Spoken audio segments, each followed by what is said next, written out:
उत्तर प्रदेश की सियासी गलियारों की हलचल जिस चीज ने बढ़ाकर रख दी थी, आज उस पर चुनाव आयोग ने कहीं न कहीं विराम लगा दिया है।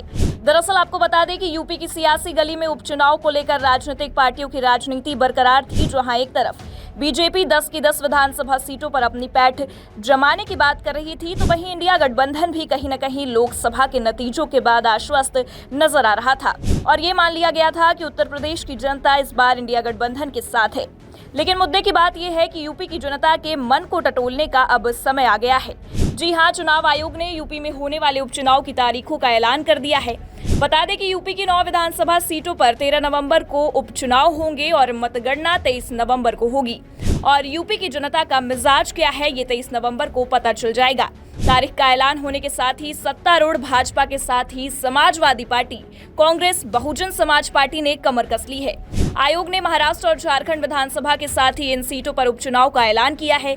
लेकिन अब आपके मन में ये सवाल होगा कि यूपी में तो 10 विधानसभा सीटों पर उपचुनाव होने वाले थे, लेकिन सिर्फ 9 क्यों?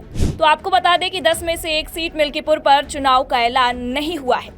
उत्तर प्रदेश की सबसे महत्वपूर्ण सीट मिल्कीपुर पर उपचुनाव नहीं होंगे। उत्तर प्रदेश में फूलपुर, गाजियाबाद, मझवा, खैर, मीरापुर, सीसामऊ, कटेहरी, करहल और कुंदरकी विधानसभा सीटों पर उपचुनाव होना है। इसमें कानपुर की सीसामऊ सीट को छोड़कर अन्य सभी सीटें विधायकों के सांसद बन जाने की वजह से खाली हुई है। सीसामऊ में इरफान सोलंकी के सजा याफ्ता हो जाने की वजह से सीट पर उपचुनाव हो रहा है। लेकिन अयोध्या जिले की सबसे महत्वपूर्ण सीट मिल्कीपुर सीट को लेकर अभी कोई ऐलान नहीं किया गया है। मिल्कीपुर सीट यूपी के उपचुनाव में सबसे महत्वपूर्ण सीट होने वाली थी, जिसे लेकर लगातार पार्टियां अपनी अपनी ताल ठोकने में लगी पड़ी थी। लेकिन कहीं न कहीं अब मिल्कीपुर सीट पर चुनाव आयोग की ये चुप्पी सियासी दांवपेच की इस लड़ाई को और हाईलाइट करने वाली है और अब इसे लेकर बयानबाजियों का दौर भी शुरू होने वाला है। 2027 में प्रस्तावित यूपी के विधानसभा चुनाव के लगभग 2.25 साल पहले होने वाले उपचुनाव को सियासी दल सत्ता के सेमीफाइनल के तौर पर देख रहे हैं।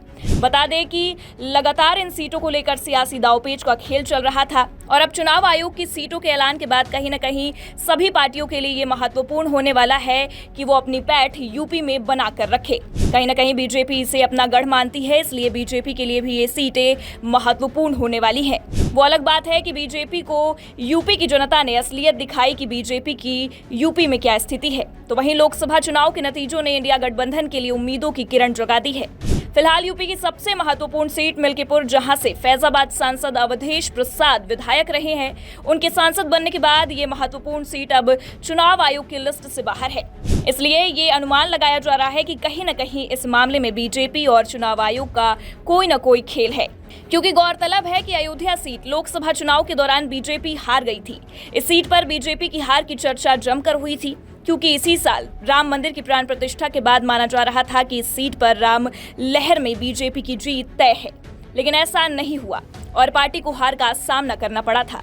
अब उपचुनाव की घोषणा नहीं होने की वजह से राज्य में फिर से सियासी हलचल तेज हो सकती है। फिलहाल अब इस पूरे मामले पर यूपी की सियासत में क्या रुख बदलने वाला है, ये देखने वाली बात होगी।